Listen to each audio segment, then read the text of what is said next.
welcome to Inkquiring Minds. My name is Doug and I'm back with another Pen Resurrection Sunday video. This is a double header today because I have Sheaffer and I have Parker. The reason I'm doing a double header is because I believe both of these pens are going to be simple to restore. Now, I'm just assuming that they're going to be simple, and you know what they say about assuming. I just make an ass of myself, that's all. When you assume, you make an ass of you and me. But I'm sure you enjoy that. So we're going to take a look at each one of these pens. They both come in their original boxes. This one's newer than this one. So let's take a look at the Sheaffer first, and then I'll show you this lovely Parker 51 set. I picked this Sheaffer up at an antique shop in my local area. It's a Sheaffer white dot. Let's open it up. The original case, and the case says Sheaffer Prelude. And that's what this is. This is a Sheaffer Prelude from in fact the date is on it because this one is engraved. It's engraved to Fred Gilani, who got his MBA in 1998. So this pen was new in 1998, possibly made in 1997. So I'm not sure that it classifies as a vintage pen yet because it's only 27 years old. I'm not sure what the cutoff is for vintage, but it's certainly a beautiful pen. It's gold plated, I believe, and it has a lovely pearlescent jewel on the top. The Sheaffer white dot, split clip. It says Sheaffer USA on the cap band. It has some wear on it for being 27 years old, but it's been in the box mostly for those 27 years. I don't think Fred Gilani was a fountain pen fan, or he would have kept this pen. It's a pull cap, and we see a plastic section on the Prelude with some divots on the side, with some facets on the side, with lines on them for grip. The plastic section is fairly soft black plastic, and it could stand a little bit of polishing, but it seems to be in good shape. And there's that interesting Sheaffer nib. It is a steel nib. It looks like it's got some gold plating on the bottom, so it's two-toned. And there is our feed, very interesting shaped Sheaffer feed, and it looks like ebonite, but that just might be dull from years of use. But it certainly looks like ebonite. So I'm going to see whether I can get this apart, actually get that nib out of there. Let's take the barrel off, and we see it comes with the converter, so it has been inked in the past. Little remnants of ink there. It is a Sheaffer converter, so we'll clean that up.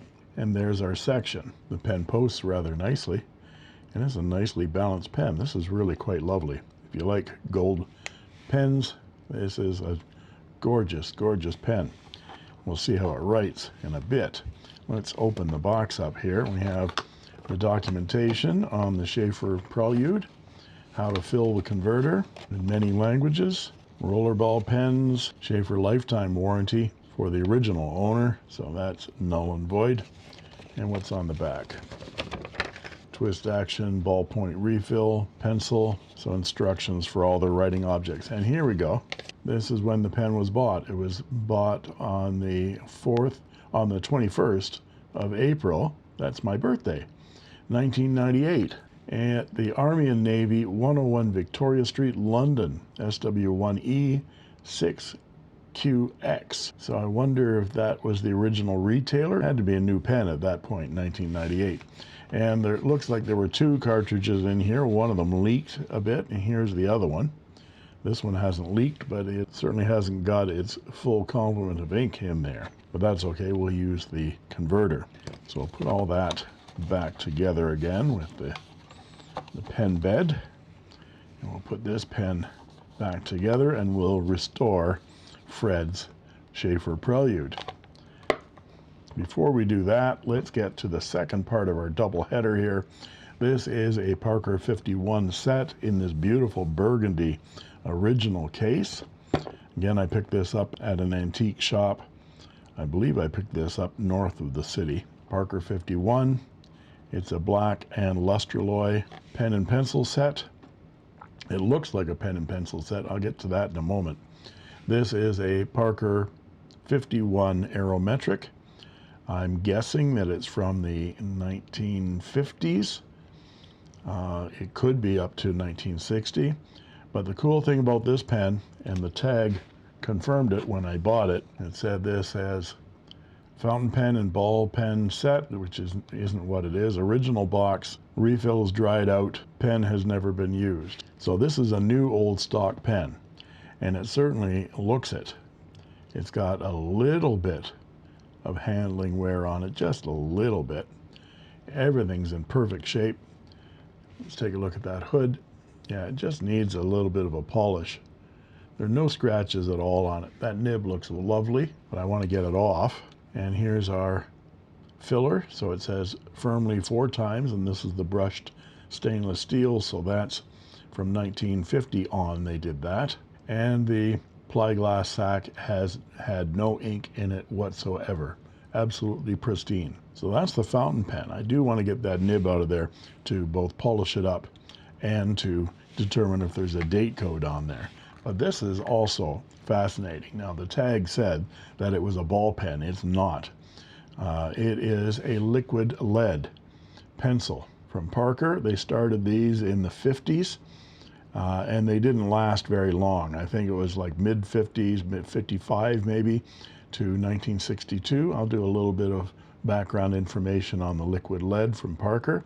We'll pull that off, and there's an eraser right there, so it does look like a pencil, but you unscrew the unit and you pull this out, and there's the liquid lead. And this actually has a little bit of liquid lead still left in it.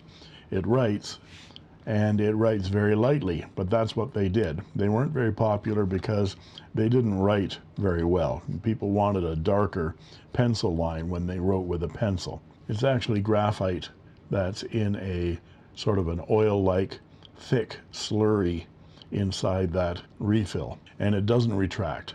So that's the feature of the liquid lead pencil. It was always out ready to write. So there we have a circa 1955 to 1960s, something like that, new old stock Parker 51 fountain pen and liquid lead set. So we're going to clean that up and ink up the pen and see how it writes, and we'll see whether we can determine a year on it. But we're going to start the resurrection with the Sheaffer Prelude, and then we're going to move to the Parker 51. Hopefully this should be quick. The new old stock, shouldn't be anything wrong with this pen. And it looks like Fred never used this one, so we'll clean that up as well and get it writing again. Let's get after it right now.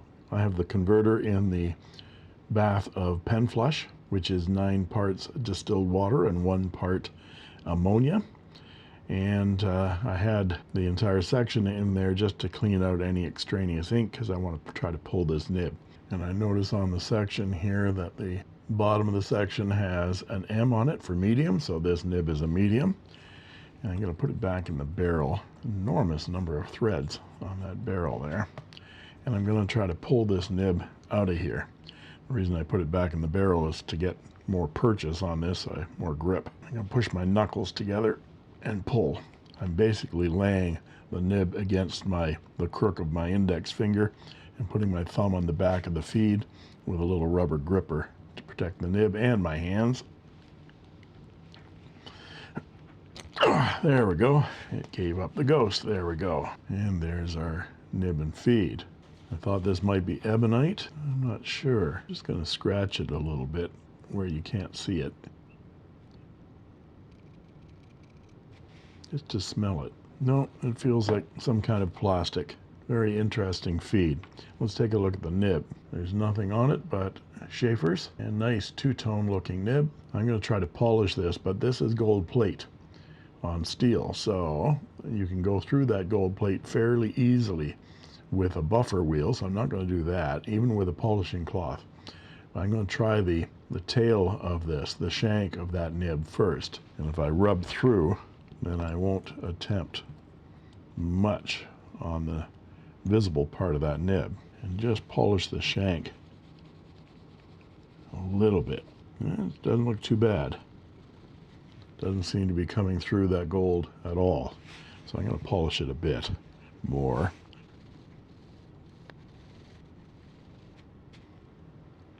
There, it looks pretty good. I want to do more than that. because eventually you will go through the gold plating. And it also tells me a little bit about the gold plating that we'll find on the barrel and the cap. I want to be careful about that as well. I don't want to go through to the brass, because this is gold plate on brass. I seem to have gotten all the ink, old ink, out of that section. I'm going to see if I can put some polishing compound on this section and get it to brighten up a little bit. The one thing I don't want to do is it's already lost some of the gold fill that's inside that stamped M. Don't want to lose that, so I'll avoid that. But I'm just going to polish that a little bit to get the grime off it. And I'll put it back in the barrel just for stability. There we go, that's looking pretty shiny now. And I still got that faint gold on the M. Looking very nice indeed. So let's put the nib and feed back together again in the section. Find that M. There it is. Line it up with the back of the feed and give it a push. That looks good. Now I'm just going to do a dip test, see if there's anything we need to do to that nib. I examined it with my loupe and it looked fairly good. So let's see. 1998 Sheaffer Prelude. Maybe this is why Fred didn't use this pen. That's very scratchy, especially that way. So I'm gonna check the alignment again. Yep, looking carefully, it's misaligned. So let's get that nib to straighten up and fly right. Straighten up and fly right. Straighten up and fly right. I'm just using my discussing fingernails, which are very, very useful, to press the tines up and down to align them properly. And they, even though they're aligned now, they still look rather rough. I'm going to have to use a bunch of micromesh on this nib. Yeah, it's still slightly misaligned. Remember when I said this was going to be easy? It's not. This one's being a pain. It feels rough. When I've got them aligned, I'm just going to stroke them a little bit with some 8000 grit. You never do this polishing unless the nib tines are aligned first. Then you'll really damage your nib. I've got these aligned. Just want to see if I can take some of that feedback off of there. Oh, that's better. It's getting better. I'm actually going to go down to 6000 grit here and get that surface prepped a little bit and then polish it back up again. Then 8000, then 12,000. Now that feels a lot better than it was. Just going to double check. There we go. Now let's try this again. 1998. Oh, that's way better. In fact, it's too wet now. Very, very wet, but very, very smooth now with really good ink flow. So I'm not going to adjust that nib any more than this until I get the cartridge filled with ink. So I'll take it out of the bath and we'll clean that cartridge converter up and see how it flows with a converter in it. So here's our Sheaffer converter out of the bath. You would assume that with those knurlings on there that this would be disassemblable to clean it further, but it's not. Thank you, Sheaffer. Let's put it in the pen and see whether we can draw up some ink.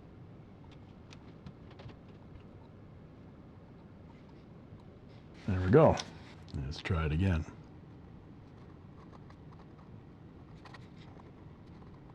That's very smooth now. Yeah, it needed some alignment.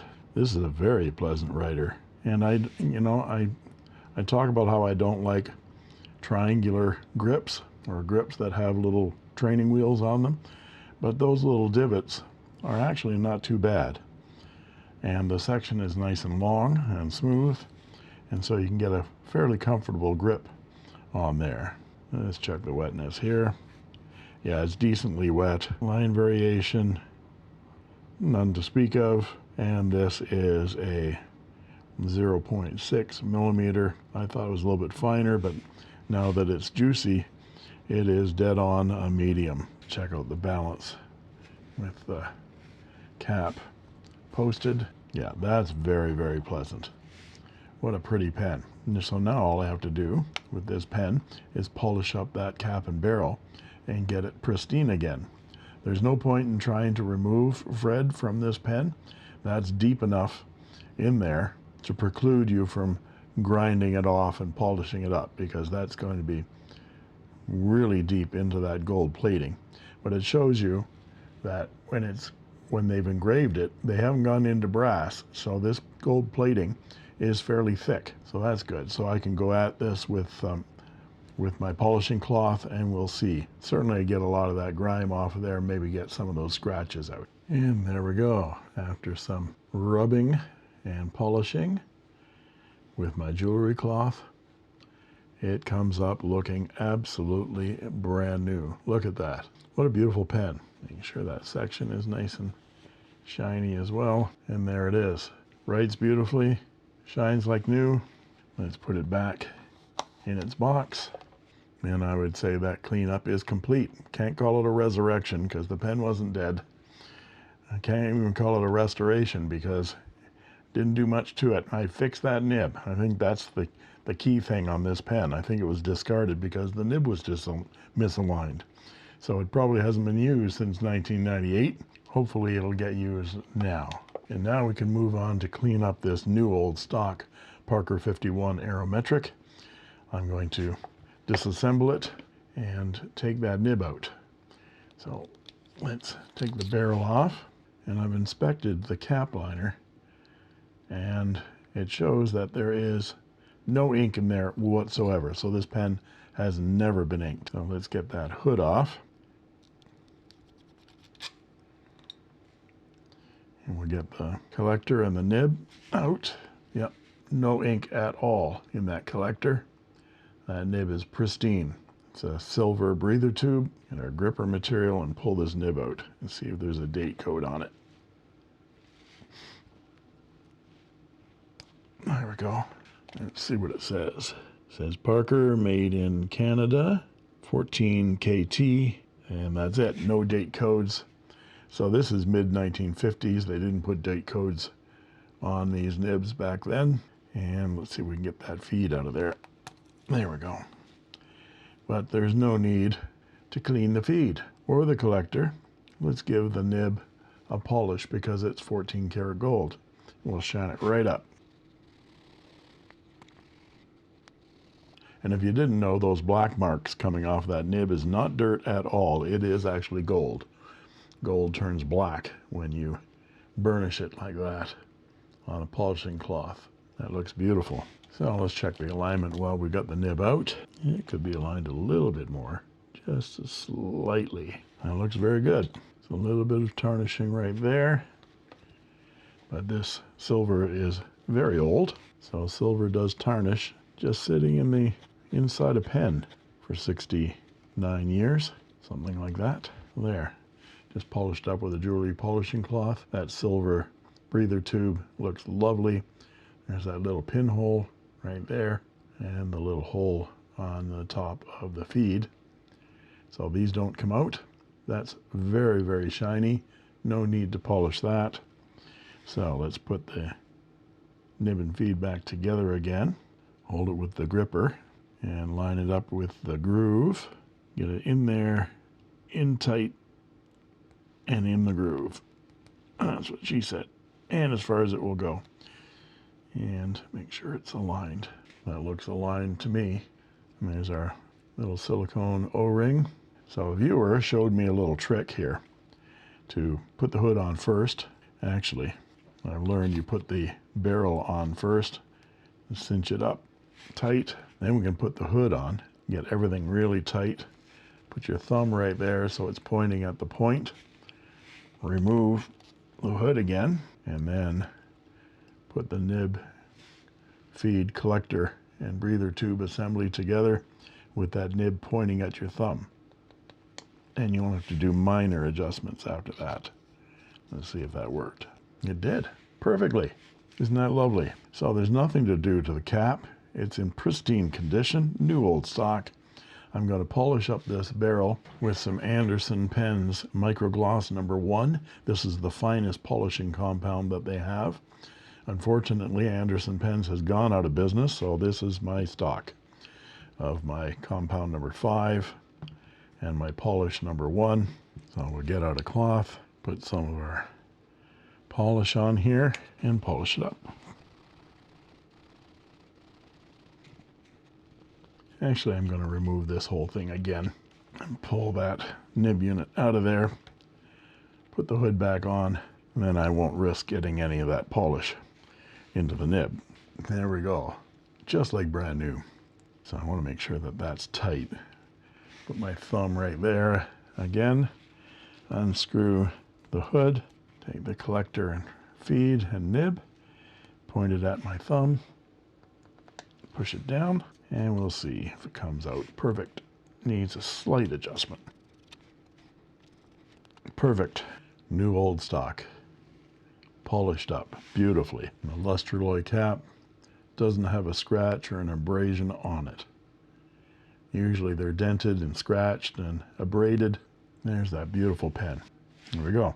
So I don't want to fill this pen with ink, as I want the next owner to have a pristine new old stock Parker 51, but I do want to test the nib to make sure it writes properly, so I'm just going to dip test it here. Some of that ink will be absorbed up into the collector inside that hood just from dipping it, so I'll rinse it out after we do the writing test. But let's see. I'm going to guess that this is a 1955 Parker 51 Aerometric. Ooh, that's nice and thick. Wow.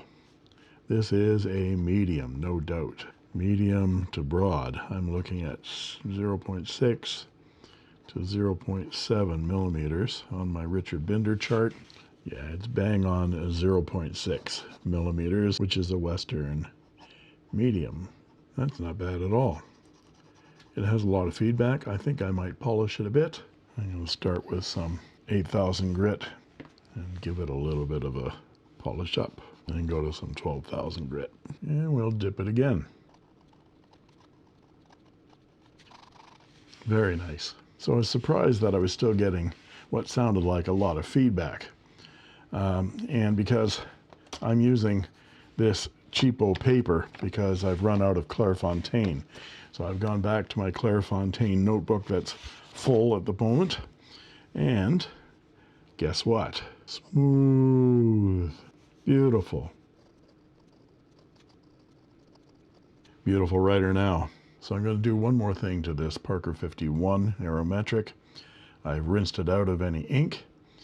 And I had silicone oiled those threads and that O-ring to prevent any leakage. Now when you're trying to get the barrel off to fill up the pen, the hood is wanting to come off with it.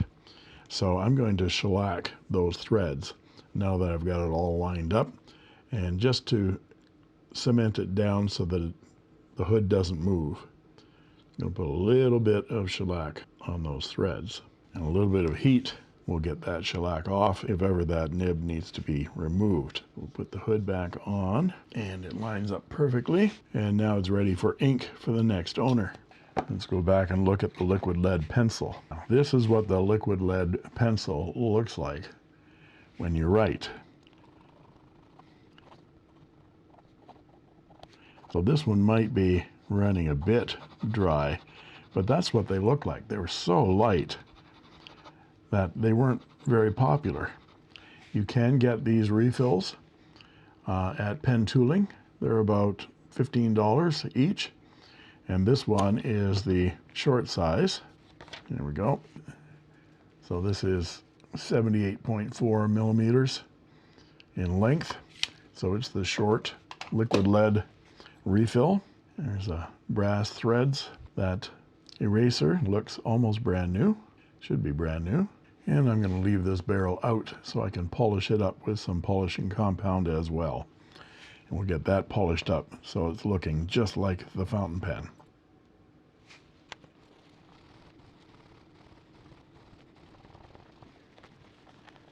There we go, just as brand new as the fountain pen. Put the liquid lead refill back in, screw down the unit, and put the cap back on. And there's not a mark on that pencil either. The cap, completely pristine. A little bit of dry polish there. And there we go, like brand new. So I'm going to tell you a little bit of history of this liquid lead pencil. For those of you that don't like history, you can skip ahead, and I'll talk about my thoughts regarding these two resurrections. So here's a little history on the Parker liquid lead. Parker debuted the liquid lead pencil in 1955 and made them until around 1962. The liquid lead pencil was designed and developed by Don Doman, who designed many classic pens for Parker, including the amazing Parker 45, which I just love. Beautiful pen. Sleek, elegant. He also designed the Parker 61 and the Parker 75, among others. The trademark was registered in the 1940s, so it was in development for quite some time before it was released. And here's what Parker said about the liquid lead in 1955. First time in history of writing, new kind of pencil with lifelong sharpness and the only lead that can't break. Entirely new kind of writing instrument. And it's unlike any other in the world. It was offered at $3.95. That'd be around $45 today. That's a pretty hefty price for a pencil. Parker felt the liquid lead cartridge was a pencil equivalent of a ballpoint, or a ballpoint that wrote a line that could be erased. It used ballpoint technology, but they used graphite instead of ink in the non-drying oil suspension. The liquid lead pencil did not catch on, either because it wrote such a light line or the cartridge's price, or perhaps both, and Parker phased them out around 1962. Regardless of their popularity, the liquid lead cartridge never seems to dry out, proved by this 69-year-old liquid lead pencil right here. And you can get replacement liquid lead cartridges for $15 each from pentooling.com. So what are my thoughts on these resurrections, or more precisely, refurbishments? I don't know if Mr. Galani just didn't like fountain pens, or if he put the pen aside when he discovered the scratchy nib. There was dried up ink in the Sheaffer, but not enough for it to have been used extensively. If Mr. Galani was in his mid to late 20s when he received his MBA in 1998, he'd be in his 50s today, so I don't expect this as part of an estate sale. Perhaps he just gave it up. Regardless, now it's a lovely writer. The Parker 51 Aerometric set is unique. Not only is it new old stock, it's a relatively rare combination of an Aerometric fountain pen and a Parker liquid lead pencil. I'm offering both the Sheaffer Prelude and the Parker 51 for sale. I'm selling the Sheaffer for $75 US plus shipping, and the new old stock Parker 51 set for $200 US plus shipping. If you're interested in purchasing either of these, please email me at inkquiringminds@gmail.com with your name and address so I can get you a shipping quote. I'm using a new shipping service from Canada, and the prices are usually around $10 US to most places in North America. And there you have it. Thank you so much for watching, and that's all she wrote. I made this.